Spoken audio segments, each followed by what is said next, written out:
Good evening. Welcome, welcome, welcome to the season premiere of Profiles with Paulette Payne. I'm your host, Paulette Payne. Thank you all for joining tonight. I have been giddy all week long, just so excited about this opportunity to bring you stories that certainly inspire me, certainly inform me, certainly empower me, and I hope that they do the same for you. Tonight is no exception, but before we get into that, if you're joining me for the first time ever on a broadcast, I want to give you a little backstory about how this came to be. Back in March, when we found out that the coronavirus that causes COVID-19, I wondered, what could I do? What could I do to help the community of humanity? What role could I play? Little old me, what could I do?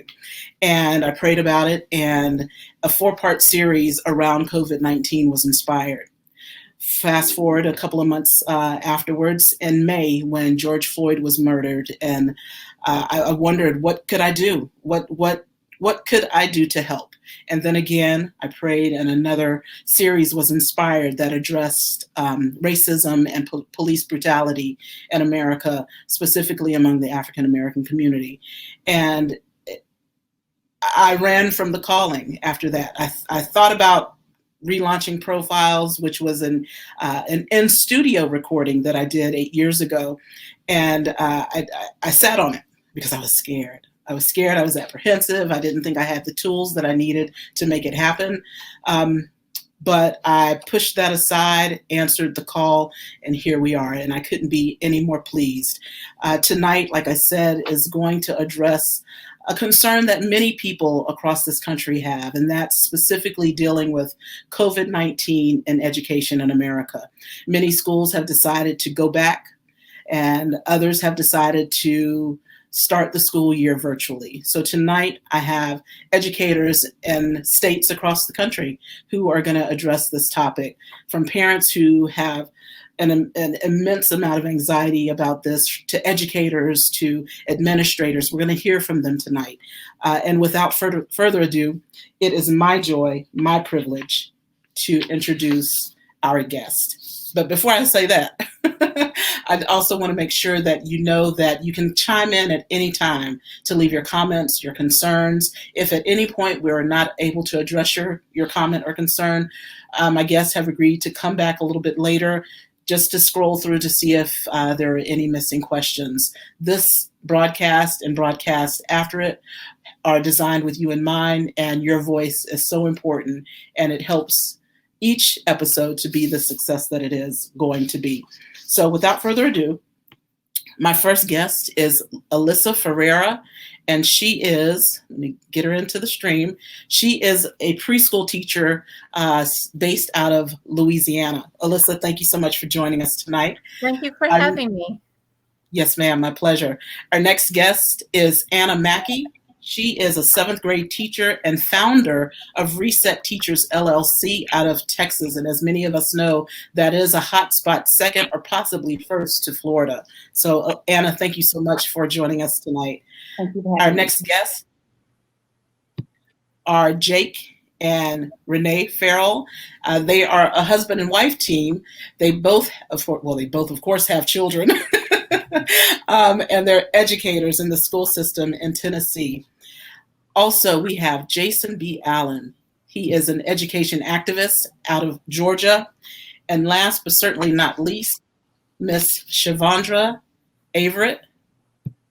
And let me read my notes, because Shavondra was just promoted, and she's got an amazing job, and I do not want to mess up the title. So she is, of course, an educator and the director of professional learning and employee development. So ladies and gentlemen, thank you so much for joining us this evening. I'm so excited about the added layer that you all will bring to this discussion. So thank you all so much. Thank you. Yes, my pleasure. We'll go on and get into it. And at any time, you guys, particularly Anna and Jason, please let us know what you do in your respective organizations as it relates to education. We definitely want to learn more about what you're doing there. But as I said at the open, many schools have opted to start the school year online. Now, of course, this brings up a myriad of concerns for working parents. It brings up a myriad of concerns for teachers who now have to pick back up the virtual learning model. So there's just a lot of anxiety based on what I've gleaned from my timeline and my friends who have children or educators that have to go back into this environment. However, there are many in the education community that have felt like their voices have been muted in this whole conversation.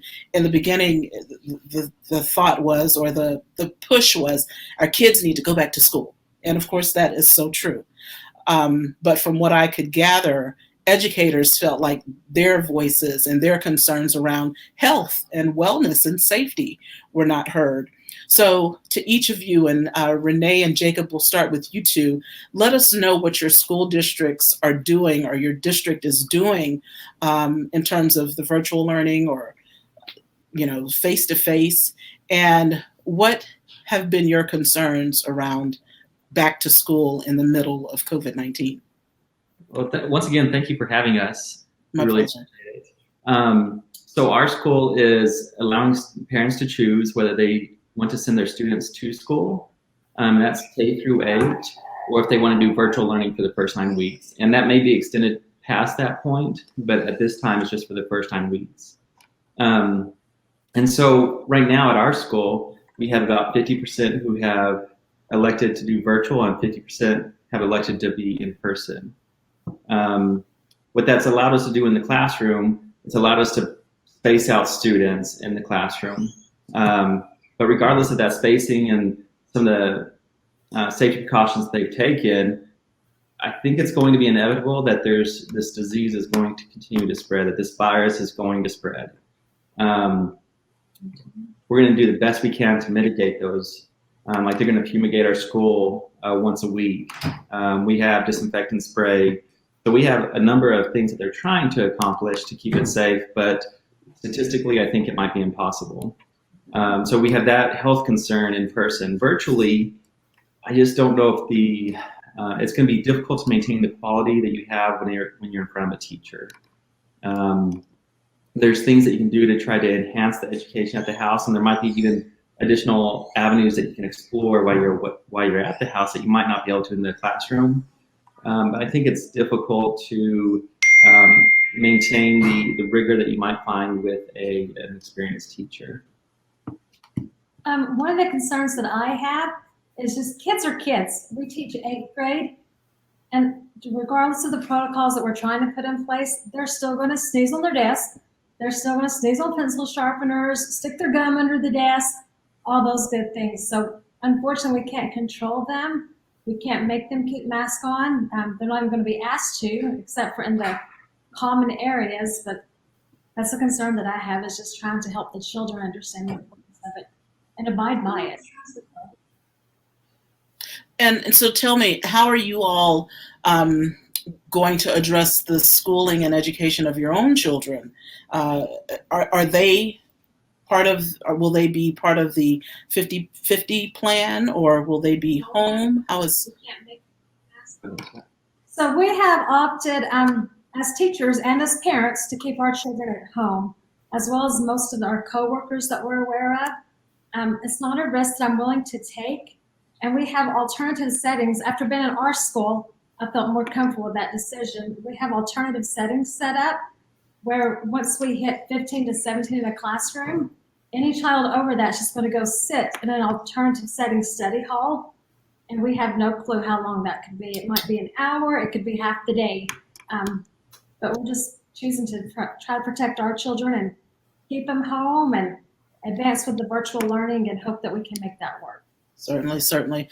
I tell you, I wouldn't want to be a parent in this season of life. I commend you. Anna, so we know that Texas is one of the hot spots, as is many states on the southern part of the country. What's your school doing? What's the temperature, if you will, among educators in Texas? How's it going to play out? Yeah, we're definitely the hot spot, and I am employed in Plano ISD. I teach 7th grade at Otto Middle School, And in our district, as well as Jacob and Renee, they are giving the parents a chance to opt for virtual or face-to-face. Also, for teachers, we've had a chance to fill out several surveys indicating whether we want to remain virtual after September 5th, or do we want to return to the classroom. I can be honest in my answer that I did choose to stay virtual, but it's not guaranteed. So all of us, even though teachers who are very confident say, well, I choose face-to-face, one of our greatest concerns as teachers, and as I sit here now, would be the exposure to COVID. That's real, right? And not just for myself, but for our teachers, for our custodians, for our students, for our admin, anyone who enters that building, that is my greatest concern. And just trying to wrestle around when it happens. Mm-hmm. I think from speaking to a lot of my colleagues and different people in different districts, we believe that there will be some cases, and but we're still trusting our district, campus and district leaders to really put protocols in place to protect our students. And like you said, I teach 7th graders, and they touch, they sneeze, they TikTok together. They're walking down the hallway. So they do what they need to do. I think we can be social distance, but there's always a risk. There's always a risk. And I think just going in, if I have to return face-to-face, I know that there's a risk. But that's what we have to kind of face as we wait on our decisions from our admin team if we need to return to the classroom. But for now, I'm virtual. Yeah, well, that's a good thing. And, you know, I always believe, I'm a strong proponent, it's best to err on the side of caution, particularly when we don't know. And we don't know what the end game is going to be. You know, I was reading on online yesterday. There was a camp. I think it was sponsored by the YWCA or the YMCA, and children went to the camp. And sure enough, there was an outbreak, and it was community spread. And you know, those are elements that we must factor in as we return virtually and ultimately in person. Jason, talk to us. I know Georgia, many of the counties, if not all of them at this point, have decided to begin the school year virtually. That's correct. At some point, we don't know when, there will be a return to the classroom. Talk to us about what your school is doing, and any recommendations you may have for educators and parents who are feeling this overwhelming sense of anxiety. Well, first of all, good evening to everyone. And it's a very eerie time. You know, I've been in education for 16 years, and normally there would be like the 4th of July, like Christmas, like Halloween. There will be back to school paraphernalia everywhere. And so this is the first year in 16 years that I have not seen, I don't even think back to school is trending on Twitter. And so it's very interesting to see how the dynamic has shifted. I will say that in Clayton County, I am supporting Seven Pillars Career Academy. It's the state of Georgia's first non-suspension school, which is very much needed across our nation. But it's also a school that offers a curriculum that's virtual. And so for us, we struggled July through December of last year, 2019, with getting our students acclimated to that. So I know very firsthand what teachers are going through in regards to having to teach virtually. And so once we were able to get our students acclimated, COVID-19 hit. And of course, it was like, wow. So now not only are our scholars going to have to maneuver a curriculum that is solely online, but they'll have to do it without physical teachers. And so that was a different change for us as well. And to be quite honest, as a special education teacher, a lot of my students didn't get it until we were very close to the end. And by that time, it was like we were racing for time. There's a concern across the state from teachers in regards to returning. I'm not sure how it navigates in other areas, but one of the major concerns is overcrowded public schools. And to think that our governor cut the education budget in the midst of COVID-19, and now we're rushing to go back into schools. Some of my colleagues have said their school districts don't even have the funding to clean the buses. So when I think about what Jacob and Renee were mentioning in regards to, being able to fumigate and clean on a regular basis, what about our school districts that cannot even clean the school buses when we do decide to reopen? So it's a scary thing to think about. But I feel like this is also an opportunity for us to reimagine school.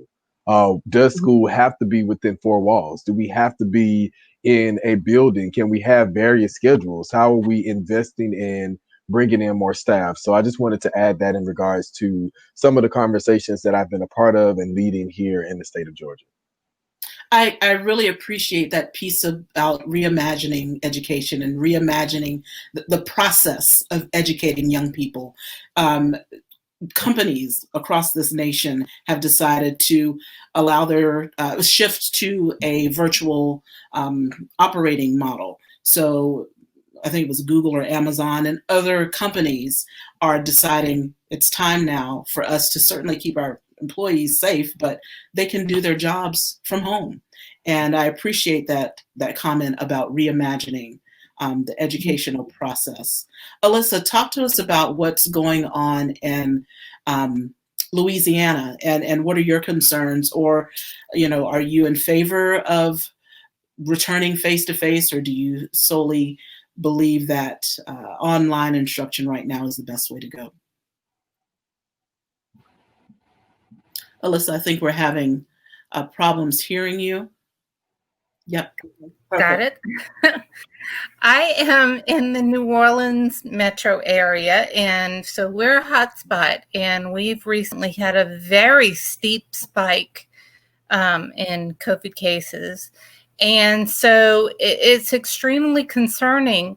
The district that I am in, because I am in a suburban area, is actually the only district in the area that has chosen to return to in-person instruction before Labor Day. We are the only district. There is one district to the west of us that does not have the number of COVID cases that we have that has chosen to return it in August. But of the other 5 districts around us, we're the only one that has chosen to return to face-to-face instruction before Labor Day. And it's something that we're fighting because teachers and parents here are all very, very concerned. My concern with the virtual model here now, my district has chosen to offer parents either a virtual model or they may choose in person. There's no 50-50. There's nothing like you either go all virtual or all in person. And I have a very deep concern with that, because what we discovered in the spring is that I live at the area that I teach in is heavily impoverished, and of the students in our district, only about 40% have reliable access to the internet. And that means other than a phone or, something of that nature. Consequently, we've had 40% of the children in our district who have signed up for virtual learning. So, I don't think that's a coincidence. And I think that shows that the parents are very concerned about the safety of their children. Teachers are very concerned also. In my school, 80% of our teachers are 40 and above. And a lot of us have underlying conditions, myself included. And so we're very concerned. But yet, we need our jobs. Right. And so it's sort of not a choice as to whether to go back or not. And as a matter of fact, I teach pre-K, and the virtual model isn't even being offered for pre-K. And not only is it not being offered, but as of right now, I usually have 15 to 20 students in my class every year. Right now on my roster, I have 3. So what that tells me is that most parents are choosing to hold their child out of pre-K and just wait another year until kindergarten because pre-K is not required. So yes, there are a lot of concerns. Our district has put out a plan that is a very good overview, but it doesn't have the detail that I know I'm looking for, and my parents are looking for, and the other my other faculty members are looking for. There are just too many questions right now, and yes, it's very much of a concern. I tell you, I totally understand the necessity of getting back into the classroom. I understand the necessity for travel to get to where to and from. I understand all of these pieces. We want to go back to normal. We want to get back to doing things that we used to do without masks and all of these precautionary measures that we have to take now. But where we are calls for all of that. And when we open up early, we see a rise in cases. And unfortunately, that's where we are now. It's a very tenuous time. It's a very uncertain time. But I want to go back to what Jason said. It's also a time for us to reimagine an educational system that we want to send our children to, that we want to invite children into, to give them the best of education, instruction, and creativity, so that they can go and certainly be the future leaders that we hope that they can be. Shavondra, as an administrator, educator, and parent, you wear all 3 hats. Talk to us about what your district is doing, any concerns that you may have around sending your child back to school. Have you decided to take advantage of the virtual model? What's your story? Well, I just want to first say good evening to everyone. And as we are engaging in this conversation, many of us are entering this conversation and participating in this conversation through a very bifocal lens. We're parents as well as educators. But the first lens that I look through is that of a parent, because it's important to me to entrust my children in a safe environment. There have been a lot of calls to go back to school. But to be honest with you, the biggest call for me as a parent, for me as an educator, is that of safety. That is the biggest concern. Jason is right. This is an opportunity for us to reimagine how things can be. It's an opportunity. There is something, though, in our conversation that I don't want to go missed, is that regardless of whether you're virtual or you're face-to-face, particularly when it comes to virtual, there are a lot of parents that are opting for virtual but do not have the tools to be virtual and have not been given the tools to be virtual. So therefore, we're looking at another set of underlying underserved set of issues when it comes to students. So the capacity to be virtual is another issue that we haven't even addressed. As a parent, I'm probably one of the only people that's on here that have elected for my children to go back. There'll probably no one there. But the reality is that it does bring up another, what COVID-19 has done has really kind of exposed all of our vulnerabilities as a community. I am a single mother. I really have very few options other than to send my children back to school and to teach them, starting yesterday, how to be safe in school. So those are some of the things that many people deal with in our community. I do believe that most administrators, most school districts are making decisions that put safety first. In the school district that I work in, parents have an option of virtual or face-to-face. However, there are some rural communities that are surrounding us that it is face-to-face because there again, the capacity to go virtual because of internet. So there are a lot of things in this conversation that really are real big issues, and help. We have, as parents, we have to make decisions that put safety first. As educators, to put safety first, as opposed to convenience or anything like that. So that's really where I stand, in looking through the lens of a parent as well as an educator and making decisions.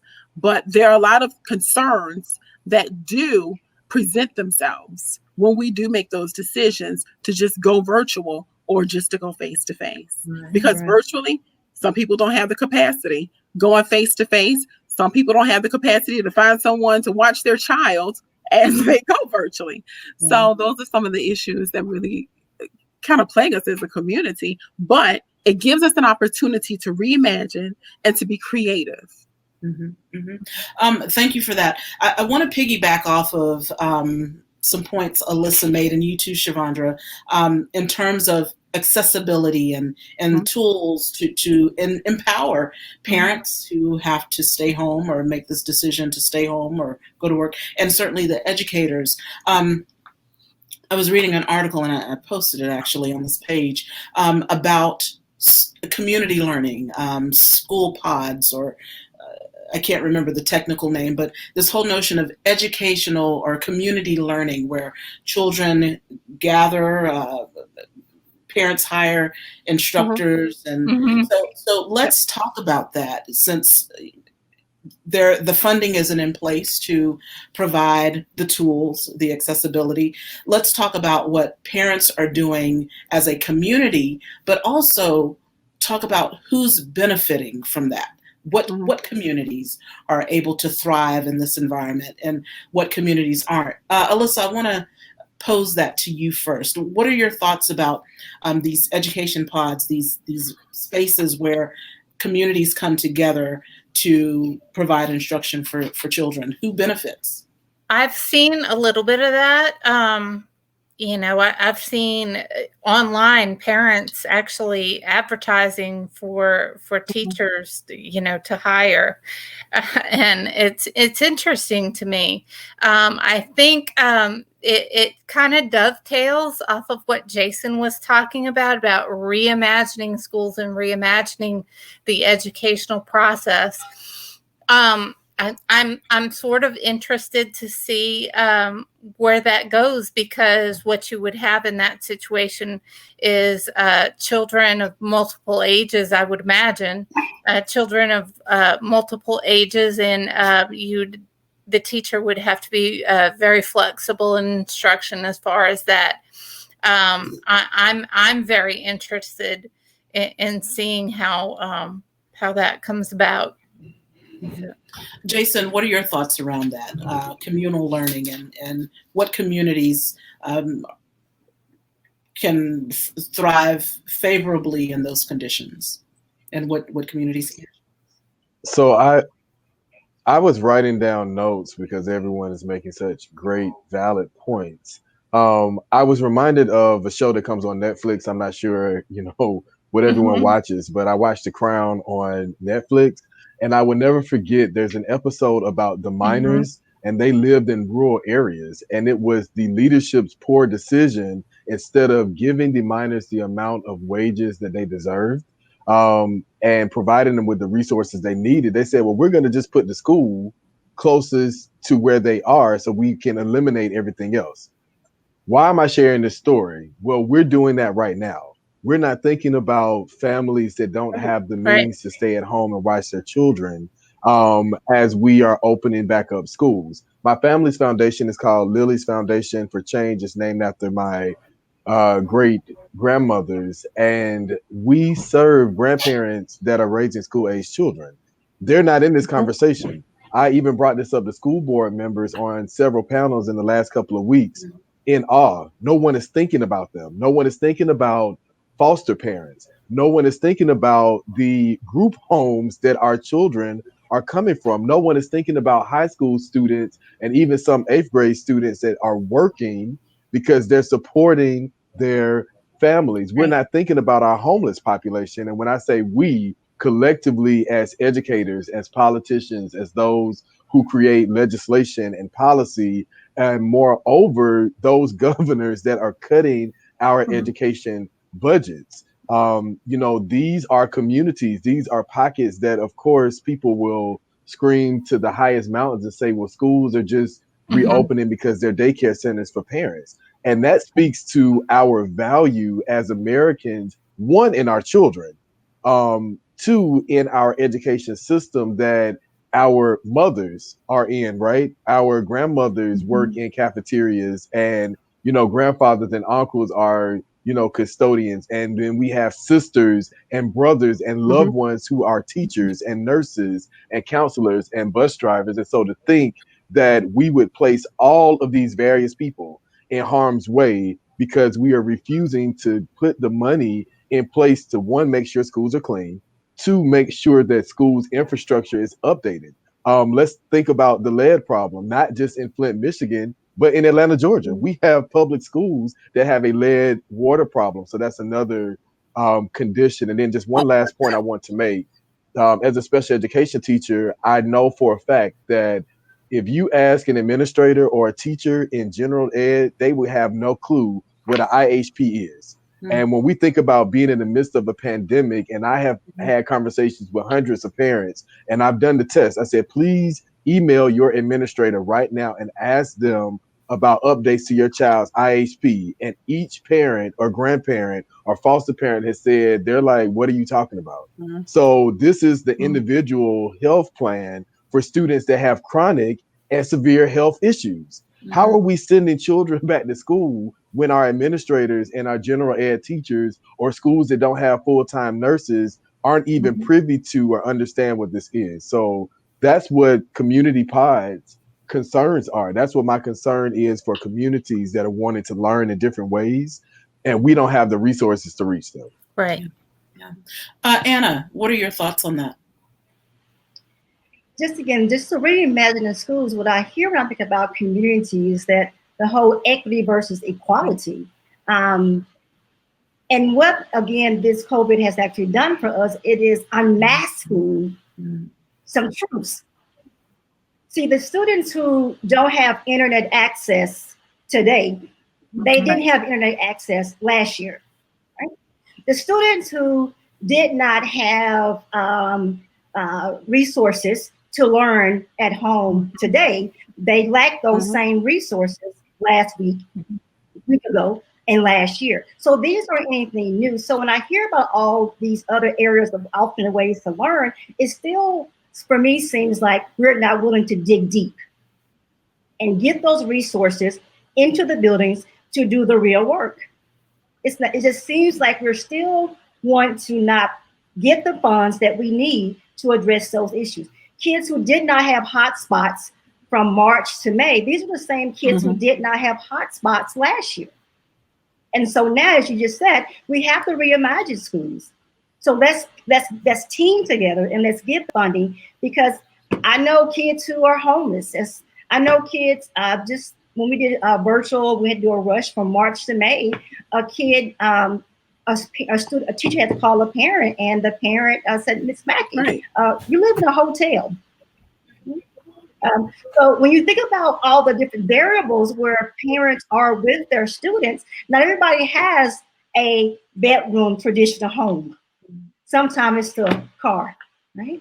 So they're out of these conversations. So I think, again, that we need to still continue to now look at the deeper issues. As Siobhan just said, we need to really, because it's starting to unmask. And so will it work? Yes, but I think about the whole equity versus equality. And the students, there are many students in our world who will not benefit from it. Right. Because they couldn't. Equality versus equity. And again, this pandemic has certainly unveiled many systemic issues, certainly in education, but in other areas of life and living. And I think this is not only a time to reimagine, but it's an opportunity for us to correct the course now, because COVID is not necessarily an isolated event, because things do happen, and there are times when we have to step back and shut things down and rediscover what it is we need to do, and certainly putting the measures in place to carry those actions out. But we definitely have to take an opportunity to course correct the isms that beset this country, and certainly the education system is one of those areas. Jacob, yes, excuse me, Paulette, I just want to address the previous question that you asked about learning pods and learning communities. That was one of the options that I explored for my family. However, one of the concerns with that is the affordability. So you asked the question about who is benefiting. That is a very big question, because what some organizations were asking for 2 weeks of participating in a learning community really equated to what some of our families pay for rent for the month.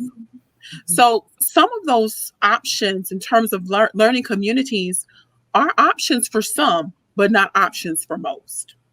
So I think that's another part of the conversation that we really have to, I just wanted to chime in on, because there's some money being made in this whole process. And it's not benefiting our students at times, many times. And Jacob and Renee, I'll go to you first with this.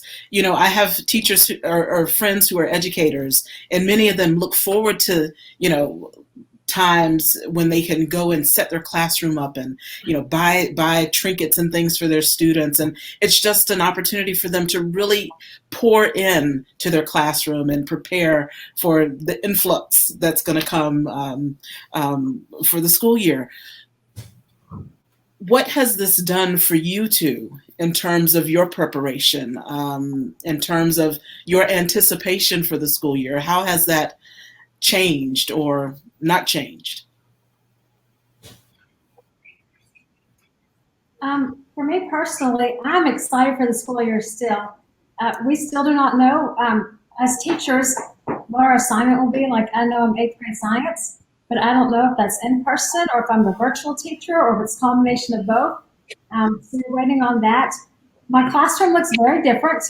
We had to put 15, maximum 17 desks in there, and they're spaced out. So we had to remove all of our personal belongings as far as furniture, bookshelves, things like that to make room. And that's a little sad because I really like to try to make it bright. But other than that, I'm excited to interact with the kids. I'm excited to have that interaction, however it may be, whether it's on the computer, whether it's in the class, whether it's me recording crazy videos and them seeing that. Just, I want it, and I want them to reach out to me, and I look forward to trying to build those relationships with my new students. I think it might be a little harder to build those with not seeing them in person for some of them, but I think that's where you have to trust teachers. And if our thing is going to be this reimagine education, then give the teachers a chance. Let us, instead of trying to purchase online curriculum through that whatever those things are, let the teachers do it. Have confidence in them, and I think people will be pleasantly surprised. Parents, administrators, other teachers. We're here for the right reasons. Our hearts are in it. So, Paulette, might I add to that? Yes, please. Thank you for. I just want to piggyback on what you said about trusting us as teachers. And one thing I've had to really try to refrain from doing is just reading so much social media and listening to a lot of news, because it's quite hurtful when I hear parents bashing teachers. We want a long summer break, or we are babysitters, or seeming that we are not professional enough to deliver strong lessons, and we are. So one thing, I thought about this a lot, if I could encourage parents something for us as teachers, as you said, trust us, but also be kind. Yeah. Be kind. When you're speaking on behalf of how you feel about virtual or returning, be kind, because what happens if you're not kind and you're speaking this language to your child, then it's already now creating an havoc perhaps. So I want to ask parents to just be kind. Be kind. And also still communicate, and communicate with positive intent. There are so many things that district leaders and campus administrators are working behind the scenes. And I promise you right now, at this hour while we're on this call, on this video, there's a principal, there's a teacher, there's a superintendent, there is somebody right now who's working, trying to do what's best for students. So communicate. When you reach out to your teacher, you reach out to your principal, communicate with positive intent. There is something that we will likely miss, but it's not intentional. So thank you for sharing that about just trusting us. Just trusting us as teachers. Is that okay? I also think it's very important to realize that a lot's going behind the scenes, as Anna just said. I know as a teacher, I've probably put in more professional development this summer than I have in the last 10 years, just trying to learn different programs because I don't know what the future holds. So my summer has definitely not been off. But I would applaud our little hometown area. We're in Memphis, Tennessee area, and our superintendent has done phenomenal. He does weekly updates to the parents live. As Memphis has decided, we teach in a different county, not a different county, different district, but Memphis is the largest in the state of Tennessee. Almost all of their schools are Title I low-income schools, and he has done a phenomenal job prepping his students, the parents, and the teachers. He announced a few weeks back that, he says, I'm not going to be bullied by politics. He said, one life is not worth it to me. So he said they're not virtual until further notice. With that said, there are several parents both parents work from home. They work multiple jobs, and unfortunately childcare is an issue, but our communities have over, I want to say the last number I saw was close to 200 places that are offering for parents who have that situation to bring their children during the day, and they will be supervised, set apart, and there's lists all over the place for that, and they're centers close to the schools and homes with a walking distance of many. So our community has stepped up with that. Each child, they wrote some grant or something, but each child now has access to internet and a device that they will have. But I think we just have to step back and remember people are doing the best they can. No one can please anyone. Your teachers get upset with them. You're going to get upset with whatever decisions are made, but ultimately you have to do what's best for your family. And we know that we're keeping our kids home, as we said earlier, but I worry about bringing something back to them or to my family members, brothers, sisters, parents who are older, who have those illnesses. So we just have to trust and be kind. What Renee said is very important. I'm sorry, go on, Shavondra. No, I was just going to say what Renee said is very important. It does take the community to come together, and there is no one-size-fits-all solution for a child. Every parent has to make the decision that is best for their child and for their family. And that's a decision that you have to look at all the pros and the cons, but a community coming together in that way to provide those resources is phenomenal. And I would have to applaud the Savannah community because we've done the same as well to some degree. I believe that, everywhere we have a ways to go because this is new. It's a challenge. It's extraordinary time, but it requires extraordinary people. And I do believe we have those people within our communities. And I believe 100% that we have those people as well on this call tonight.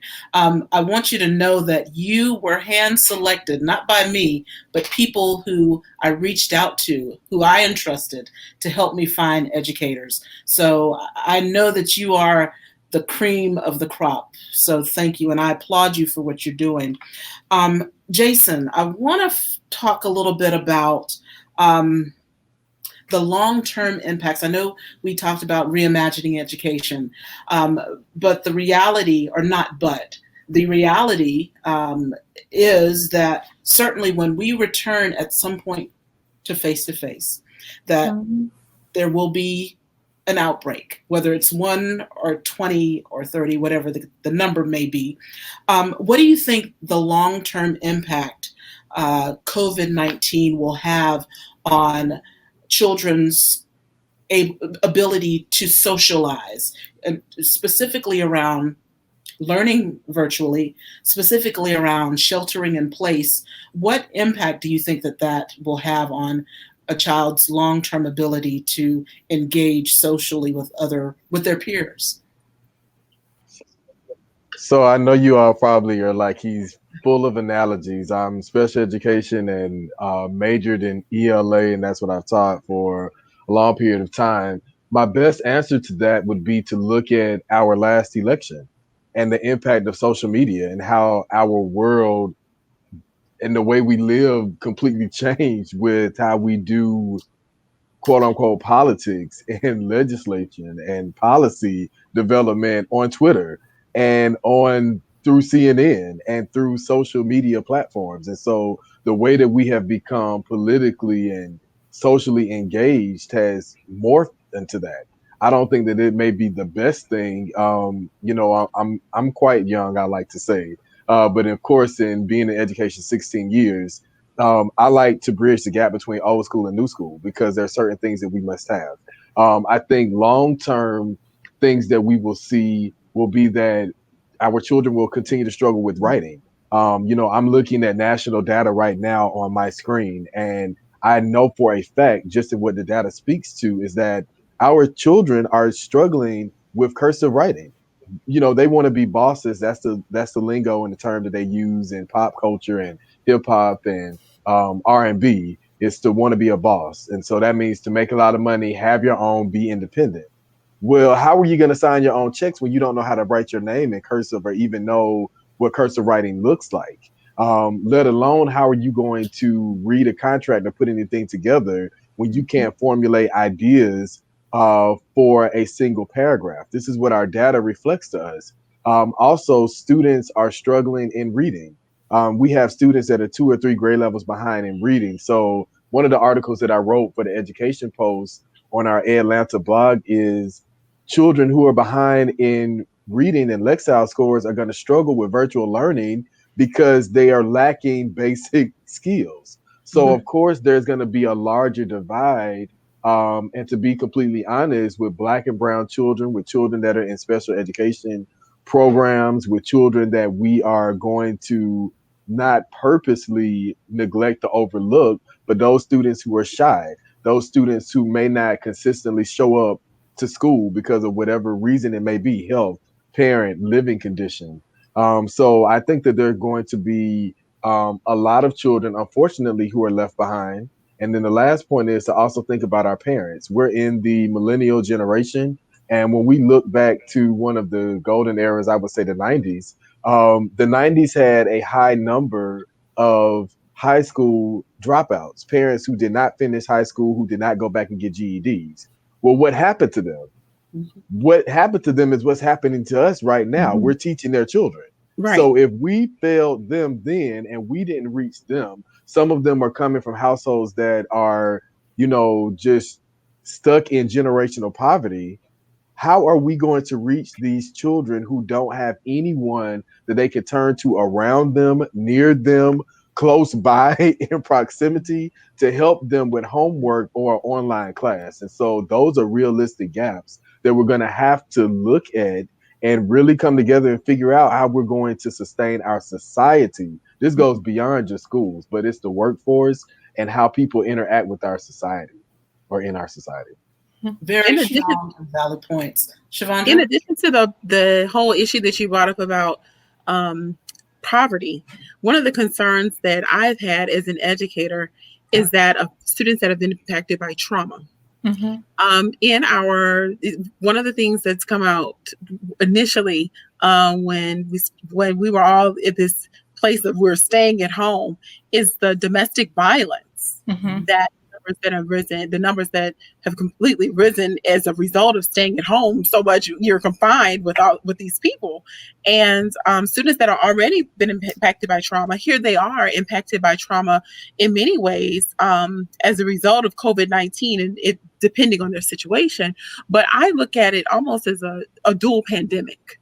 The trauma the students have been impacted by, as well as some of the mental health issues that have impacted our communities. Thank you for that. And that segues us into this next question. But before we get to that, I want to acknowledge some comments. Nicole Campbell Robertson said some churches are creating learning communities for their members. So in essence, a congregation can have opportunities to take their children to be instructed, to have instructional engagement. And that's another way of reimagining education. Let's see, Karma said it takes a lot to plan and teach virtually. So yes, you will still need the same amount of teachers. In elementary, most grades except pre-K third are self-contained. Thank you all for those comments. And I want to read one more by Sandra Adamson. She said, if not in person, this is actually a question, would there be many teachers? And I assume that's when Karma addressed that. So thank you, Karma, for co-producing. I appreciate that. Let's see. We'll get to that. Real quick, one thing that I've learned through this conversation and have thought before is very much what Jason and Anna are saying, is that there are things that are pre-COVID that still need to be addressed in our education system, and that equitable education that every child deserves, because children come into this world in all different scenarios, and as adults and as a community, we need to provide the very best, regardless of where they're coming from.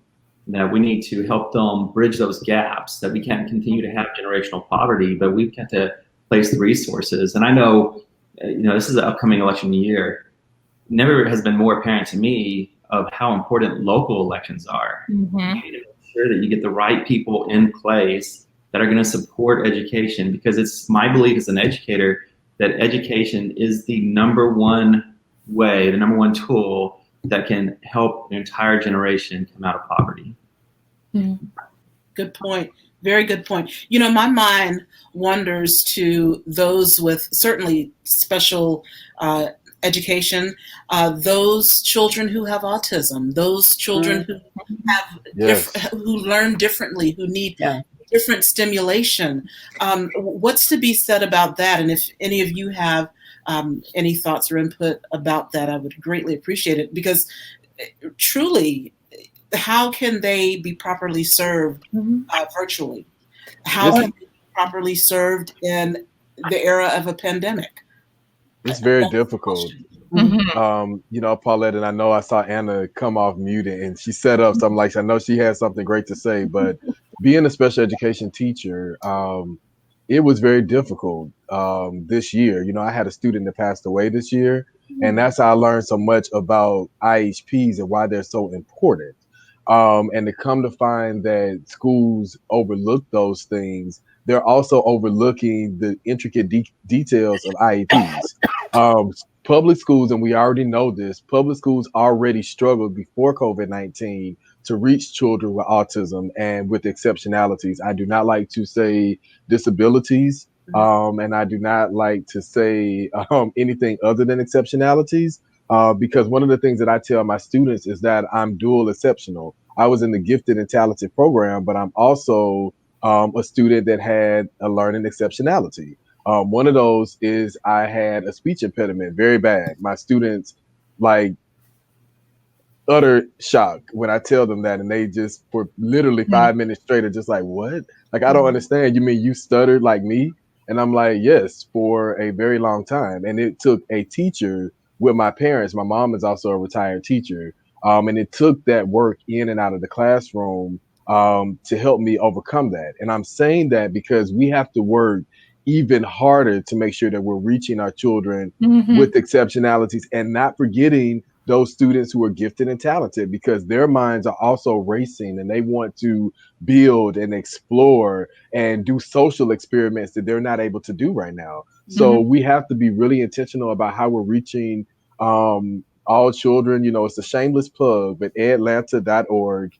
I've have a lot of articles about anxiety right now in this moment for teachers, parents, and students. What it looks like for a student that has ADHD and dyslexia, because they are struggling right now. Even with those children that have ADHD and ADD, what can parents do to work with their child? And I want to make one more point on a comment that someone made about the teacher force, and if there are going to be more children at home learning, do we need teachers? We are in a teacher crisis. We have the largest shortage of teachers in the history of education right now, which is also a scary thing because a lot of veteran teachers are coming out of the classroom and leaving education. Mhm. So one of the things that's happening in Georgia is that, well, if you're in the teacher prep program but you haven't finished, let's go on ahead and put you in the classroom. And I said to myself, oh my God, that's someone's child, a young child who is excited about wanting to teach, but they have not got the footing of classroom management or to even understand the ins and outs of what they should be looking for, how to manage social engagement of students. And so, you know, again, we have to just be mindful and continue to advocate for the safety of our children, our teachers, our staff members that are going home to people who they love. Yeah, yeah. Anna, did you have some thoughts on that? Yes, I was want to add that when we talked about the special ed population, kids who definitely need that face-to-face, I'm here now, I watch board meetings, whether I'm in watching Plano's board meeting, Arlington ISD, watching a lot of local board meetings. And one thing I do know is that some districts are putting in place where all of their special needs students are going to return to school. So our districts are really starting to think about that particular need of students. So I encourage parents to continue to speak out, because districts are really paying attention, trying to reimagine school as it is now for those special population of students. Thank you, Anna. Alyssa, as a pre-K teacher with 3 children in their class going into the school year, what's your plan of action? How are you going to tackle that? And what are your thoughts to parents who are, you know, grappling between, oh, I have to go work this shift, so, you know, I can't stay home with my child. I'll have to send her to school. What's your thought on that? And I want us all to address this whole idea of anxiety and post-traumatic stress and what that looks like now and potentially in the future for educators and for students. Alyssa? Well, my personal plan of action has so far centered around just the basic setup of my classroom, because we are play-based in our pre-Ks here. And so the children under normal circumstances move freely around the classroom for at least 75% of the day. And so I had to really look at how to set up my classroom so that, you know, that could still happen and, you know, safety protocols could still be addressed. Now, with 3 children, that's not going to be too very hard, but you know, if I have more children to enroll, I had to think about it in terms of, okay, I'm going to have 20 children in this classroom, and how am I going to set up so that they can still move around and get a quality experience in pre-K, and yet still you know, maintain the safety levels that we're going to need to try to maintain at least. And so I was able to make some of my centers bigger and move some chairs farther apart. And we're not having carpets in our classroom. There's going to be no carpet time, you know, during group time. They're going to be in chairs that's, you know, we're going to try to do 6 feet apart. If I get 20 children, I'm not quite sure how I'm going to do that. But one thing that is very fortunate in my district is we are a trauma-informed district. And even in pre-K, our curriculum is trauma-informed because we do have a high percentage of children that come from traumatic situations. And this adds a whole other layer to that. And so I think going in that we're very prepared to deal with the social emotional aspect of it.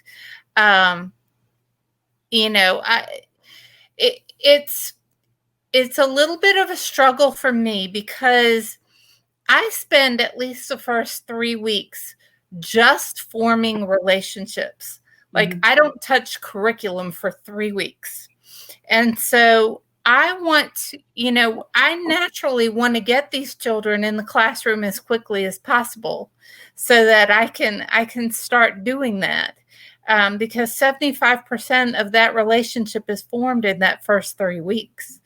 But at the same time, I want to ensure the safety of not just me and my family, but my students and their families also. I had 4 students back in March who were living with grandparents, and 3 of those grandparents passed away within 2 weeks of us ending school in March.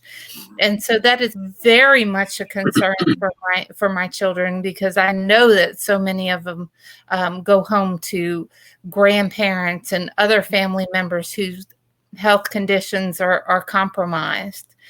And so while I do want to get them in the classroom as quickly as possible, that definitely has to be addressed. I am part of a bunch of teachers who are asking our school district to push that start date back to after Labor Day. We know that this virus is still going to be around after Labor Day. It's still going to be around probably for a significant amount of time. But pushing it back to after Labor Day will enable us to fill in those blanks that have not been filled in and have a little bit more of a plan and be a little bit more confident going in, and hopefully to instill confidence in our parents and families as well. I'm sorry, please. Yes. Can I just back? Alyssa mentioned the importance of the social and emotional aspect of the students. As a mom, we have a couple of children with some exceptionalities, as Jason called them. I like that term. And as a mom, I feel that, like, I want that. But as a mama, also, I can't say that's more important than their physical well-being, because I love moms. And there's a fine balance there. And I think sometimes as society, we get so hung up that our babies are missing out on their social perspective of school. But if virtual is done correctly, we live in the age of technology. I mean, we're all interacting right now with one another. If it's done correctly, we can still support some of those needs virtually as well.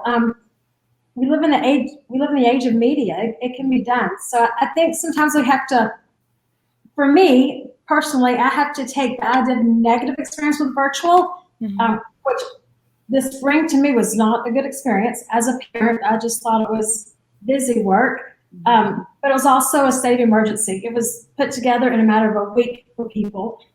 We've had months to prepare now. I think it will be much different and much better than what we saw this spring. And I think as educators, that parents have to trust us as educators to be able to meet that need physically, emotionally, and socially, even if it is on a virtual platform. It can.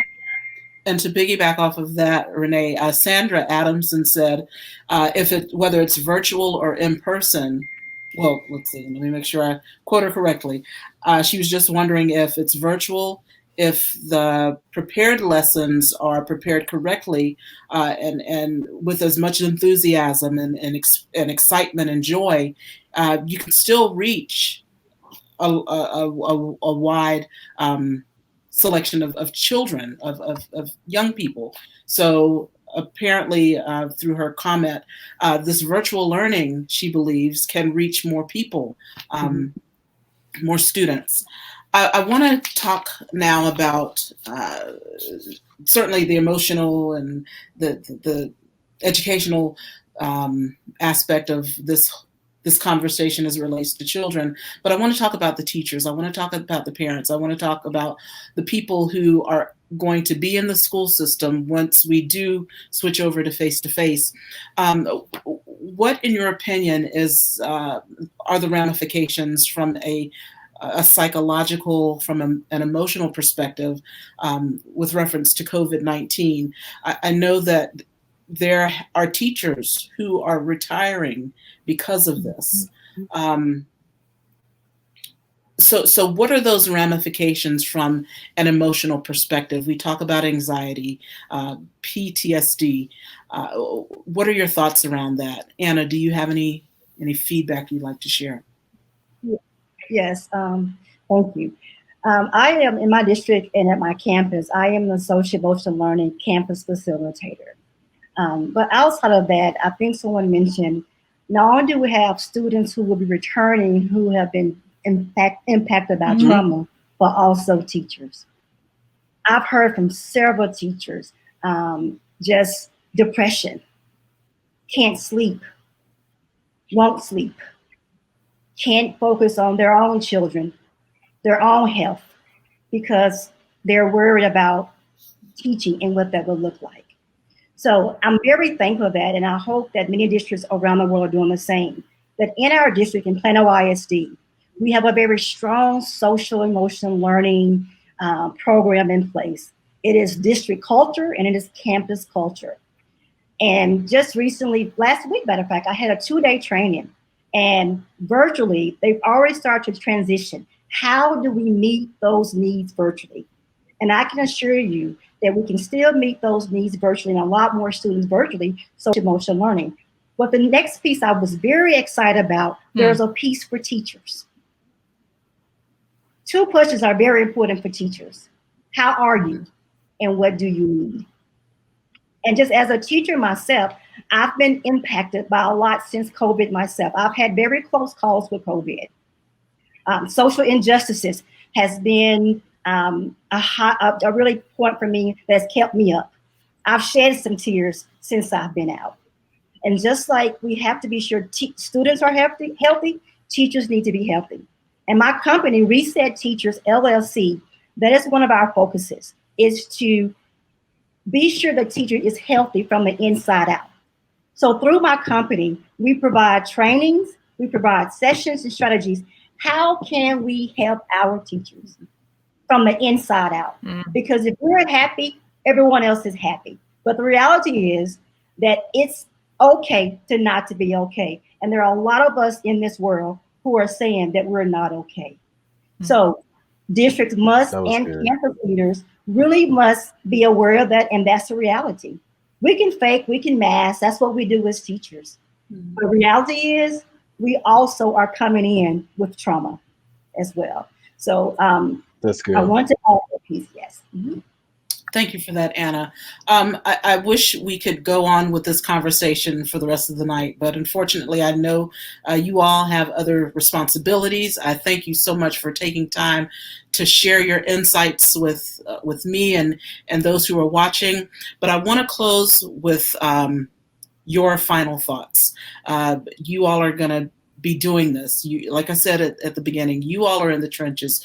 You all are passionate about education and about elevating the minds and the creativity of our young people. Of course, COVID-19 has disrupted life in general, and certainly education. So as we close out, I want to get your final thoughts. And before we do that, I want to make sure that I remind the audience, if we didn't get to your comments, if we didn't get to your questions, my guests have agreed to, hang out for a few more minutes after the show, just to scroll through the thread to see if there's anything they're able to answer. I want to thank you for joining us. This was a very important conversation. We could have had millions more teachers, and I'm sure the same concerns would have been elevated.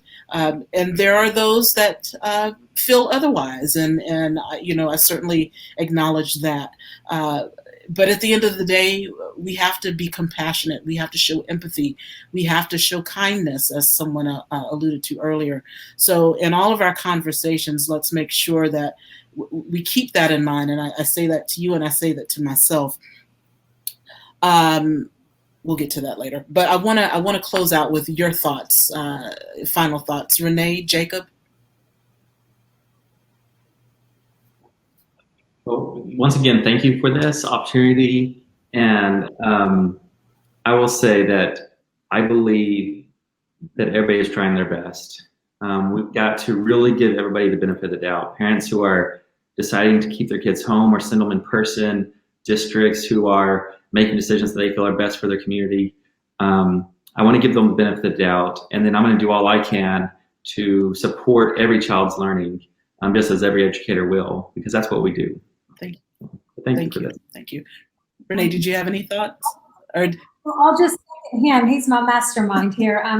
But I think that we have to, as teachers and as parents, be patient with ourselves and realize it's a learning curve for everyone. And there's a high probability it's not going to play out of anything that's planned over the next week. COVID's a novice virus. We know nothing about it. So things will keep changing, but be patient with one another and yourself. That's most important. And your children. We're in it together. So thank you. Thank you, Shavondra. Absolutely. Again, thank you for this opportunity to share. We're definitely in trying times and in challenging times. This has brought out very clear vulnerabilities in the community as well as ourselves, but it has brought out our strengths. So we have to keep that in mind as well. I truly believe that we will get past this, and this too shall pass. We're in a very challenging time. It feels like we are in the thick of it, and we're having to make some very hard decisions. And those decisions have to be made based on our individual situations and those factors. I do believe that administrators and school districts are doing their very best to help keep our communities and our children safe. Thank you, Shavondra. Alyssa.